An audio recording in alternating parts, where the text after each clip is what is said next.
Hi friends, నేను మీ హఫీజ్. మీరు చూస్తున్నారు తెలుగు టెక్ టూ. ఫ్రెండ్స్, ఇవాళ వీడియోలో మనం ఎస్బీఐ వాళ్ళ క్యాష్ బ్యాక్ క్రెడిట్ కార్డ్ ఉంటుంది, దానికి ఎట్లా అప్లై చేయాలి అనే దాని గురించి మాట్లాడదాం. యాక్చువల్లీ నేను ఇంతకుముందు కూడా మీకు చాలాసార్లు చెప్పాను, క్రెడిట్ కార్డ్ని వాడుకోవడం రావాలి, కానీ దాంతో మనం చాలా బెనిఫిట్స్ పొందొచ్చు. వాడుకోవడం రావడం అని అంటే ఎప్పుడైనా సరే మన బడ్జెట్ కంటే ఎక్కువగా మనం స్పెండ్ చేసామనుకోండి, అటువంటిప్పుడు అయితే అంటే మనం ప్రాపర్ టైంకి దాని ఈఎంఐలు కట్టకపోయినా అటువంటిప్పుడు అయితే మనకు చాలా నష్టం జరుగుతూ ఉంటుంది. కానీ అలా కాకుండా మనం ఈఎంఐని ప్రాపర్ టైంకి పే చేసామనుకోండి, అటువంటిప్పుడు మన సిబిల్ స్కోర్ పెరగడంతో పాటు మనకు ఈ క్రెడిట్ లిమిట్ కూడా పెరుగుతూ ఉంటుంది. అంతేకాకుండా మనలో చాలామంది అమెజాన్లో, ఫ్లిప్కార్ట్లో చాలా రకాల వస్తువులను కొంటూ ఉంటాం చూసారా. సో అలా కొనుక్కునేటప్పుడు మీరు డైరెక్ట్ కొనుక్కునే దాని బదులు ఇట్లా ఎస్బీఐ వాళ్ళు అప్పుడప్పుడు ఆఫర్స్ పెడుతూ ఉంటారు. ఆఫర్స్లో కొనుక్కుంటే మనకు డబ్బులు అనేవి సేవ్ అవుతూనే ఉంటాయి. ఫర్ ఎగ్జాంపుల్, ఒక 10,000 వస్తువు ఉందనుకోండి, వాడు 10% డిస్కౌంట్ పెడితే మనకు 6,000 మిగిలిపోతాయి. అలా కాకుండా మీరు డైరెక్ట్ కొనుక్కుంటే మాత్రం ఆ రూ. 1,000 కూడా కట్టాల్సి వస్తుంది. ఇంతకుముందు నేను చెప్పినట్టు మన క్రెడిట్ కార్డులో మనం ఎంత డబ్బులనైతే ఖర్చు చేస్తున్నామో అంత అమౌంట్ అనేది ఆల్రెడీ మన బ్యాంక్ అకౌంట్లో ఉండాలి. అటువంటిప్పుడు మాత్రమే మనం క్రెడిట్ కార్డ్ని యూజ్ చేసామనుకోండి,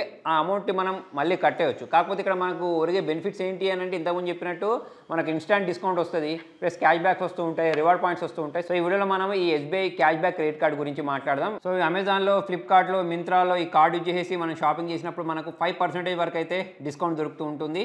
కొన్నిసార్లు నేను ఇంతకుముందు చెప్పినట్టు ఆఫర్ సీజన్ ఉంటుంది చూసారా, ఫెస్టివల్ సీజన్, అటువంటిప్పుడు 10% డిస్కౌంట్ కూడా ప్రొవైడ్ చేస్తూ ఉంటారు. సో అలా మనం క్యాష్ బ్యాక్స్ తోటే సంవత్సరానికి 60,000 వరకు సేవ్ చేసుకోవచ్చు. ఇదే కాకుండా ఆఫ్లైన్లో స్పెండ్ చేస్తూ ఉంటాం కదా, ఎక్కడైనా షాపింగ్ చేస్తుంటాం సార్, అక్కడ కూడా మనకు 1% అనేది క్యాష్ బ్యాక్ రూపంలో దొరుకుతూ ఉంటుంది. సో ఎవరైతే ఎక్కువ క్రెడిట్ కార్డ్ వాడుతూ ఉంటారో వాళ్ళకు యాన్యువల్ ఫీ వేవర్ కూడా ఉంటుంది. అంటే మీరు ఎక్కువగా షాపింగ్ చేస్తూ ఉంటారనుకోండి, 2 lakhs కంటే ఎక్కువ షాపింగ్ చేస్తే ఇక్కడ మనకు ఈ యాన్యువల్ ఫీ ఏదైతే ఉంటుందో దాన్ని కట్టాల్సిన అవసరం ఉండదు. అంతేకాకుండా 1% ఫ్యూయల్ సర్చార్జ్ వేవర్ కూడా ఉంటుంది. అంటే మీరు ఎక్కువగా ట్రావెలింగ్ చేసే వాళ్ళైతే, మాటిమాటికి పెట్రోల్ కొట్టించుకునే వాళ్ళైతే వాళ్ళకు కూడా యూజ్ అవుతుంది. ఎవరు అప్లై చేయొచ్చు అంటే, సాలరీ వాళ్ళైనా కానివ్వండి, సెల్ఫ్ ఎంప్లాయిడ్ అయినా కానివ్వండి, ఎవరైనా దీనికి అప్లై చేసుకోవచ్చు. పర్ మంత్ 20,000 సాలరీ ఉండాలి. 21 years నుంచి 60 years వాళ్ళైతే దీనికి అప్లై చేసుకోవచ్చు. నేను ఇంతకుముందు చెప్పినట్టు జాయినింగ్ ఫీ అయితే ఉంటుంది 999 ప్లస్ జీఎస్టీ ఉంటుంది. అంతేకాకుండా యాన్యువల్ ఫీ కూడా ఉంటుంది 999. కాకపోతే మీరు 2 లక్షల కంటే సంవత్సరానికి ఎక్కువ ఖర్చు చేసే వాళ్ళైతే ఆరంగా తీసుకోవచ్చు. ఎందుకంటే మనకి ఆల్రెడీ వేవ్ ఆఫ్ అయిపోద్ది. ప్లస్ ఇక్కడ మన బెనిఫిట్స్ అనేవి ఎక్కువ ఉంటూ ఉంటాయి. ఎవరైతే ఎక్కువగా ఆన్లైన్లో షాపింగ్ చేస్తూ ఉంటారో వాళ్ళకైతే క్రెడిట్ కార్డ్స్ అనేవి యూజ్ అవుతూనే ఉంటాయి.